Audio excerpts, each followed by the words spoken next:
Hello guys नमस्ते जोजोलापा स्वागत छ हजुरहरूलाई मेरो सानो मिनी भ्लगमा। आजको दिनको सुरुवात चाहिँ मेरो यसरी भइरहेको छ मिठो चायको चस्कामा र बिहान बिहान उठेर चाय पिउनु जरुरी हुन्छ। त्यसको बादमा आफ्नो बेड मिलाउनुतर्फ लागिरहेको थिएँ। बेडमा चाहिँ अब मिलाइसकेर चाहिँ चटक्क पारेँ अनि त्यसको बादमा बहिनी चाहिँ चाय नै पिइरहेको थियो अनि म फ्रेस भएर आइसकेको थिएँ। फ्रेस भएर चाहिँ म लागेँ आफ्नो स्किन केयर गर्नुतर्फ। मोइस्चराइज गरेँ, होल बडीलाई मोइस्चराइज गर्नुको बादमा हल्का आफ्नो लिप बाम पनि लगाएर मेरो लिप्सलाई पनि मोइस्चराइज गरेँ। र स्किन केयर गर्नुको बादमा चाहिँ बिहानको पूजा गर्नु जरुरी हुन्छ र म पूजा गर्नुतर्फ लागेँ।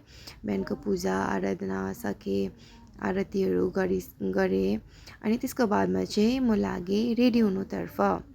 रेडी चाहिँ कहाँ जानुको लागि भनेर सोच्नुहुँदै होला। आज चाहिँ मेरो बहिनीको साथी आउँदै थियो र हामी चाहिँ उसलाई ल्याउनुको लागि अँधेरी स्टेसन जानका लागि दुईजना रेडी हुँदै थियौँ।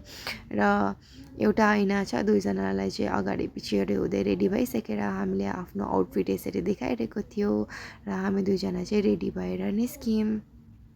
अनि बाहिर चाहिँ एकदम धेरै घाम लागिरहेको थियो।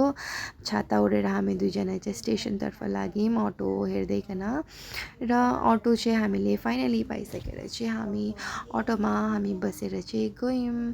स्टेसन जाँदाखेरि चाहिँ एकदम घमाइलो दिन भइरहेको थियो। आज चाहिँ मजाले घाम लागिरहेको थियो र मजा पनि आइरहेको थियो। अब दसैँको दिन आफ्नो घर परिवारलाई मिस गर्दै र म्यापमा हामीले हेर्दै गइरहेको थियौँ कति टाढो छ भनेर। अलमोस्ट 15 मिनट्स देखाइरहेको थियो र हामी पुग्नु नै आँटेको थियौँ। हेर्दै थियौँ बाटोमा जाँदाखेरि पनि सयपत्री फुलहरू देख्दा एकदम दसैँको दशहरा भाइब्स आइरहेको थियो र हामी दुईजना चाहिँ बात गर्दै गफ गर्दै गइरहेको थियौँ।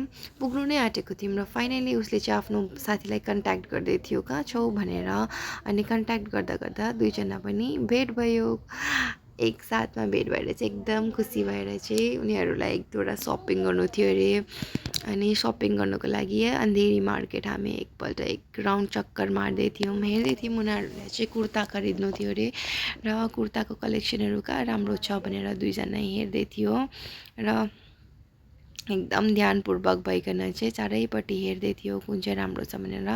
र उनीहरूलाई चाहिँ यो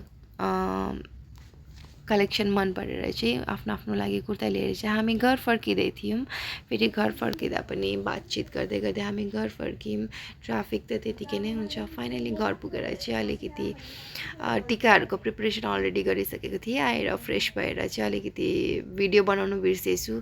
त्यही पनि फेरि टिका लाउँदाखेरि चाहिँ याद आयो भिडियो बनाउनु पर्छ भनेर। अनि दुईजनालाई मैले टिका लगाइदिएँ। टिका लगाएर आफूले जाने जति आशीर्वादहरू दिएर दुईजनालाई हामी चाहिँ एकदम हाँसिरहेको थियौँ। अब कति चाहिँ उसले पायो भनेर चाहिँ दक्षिणा देखेर चाहिँ बहिनी हाँसिरहेको थियो र हामीले चाहिँ यसरी दशहरा मनाएर चाहिँ खानुतर्फ लाग्यौँ। खानुमा चाहिँ मोमो, आलुदम, खिर, भेजिटेरियनहरूको त्यही त हुन्छ खाना।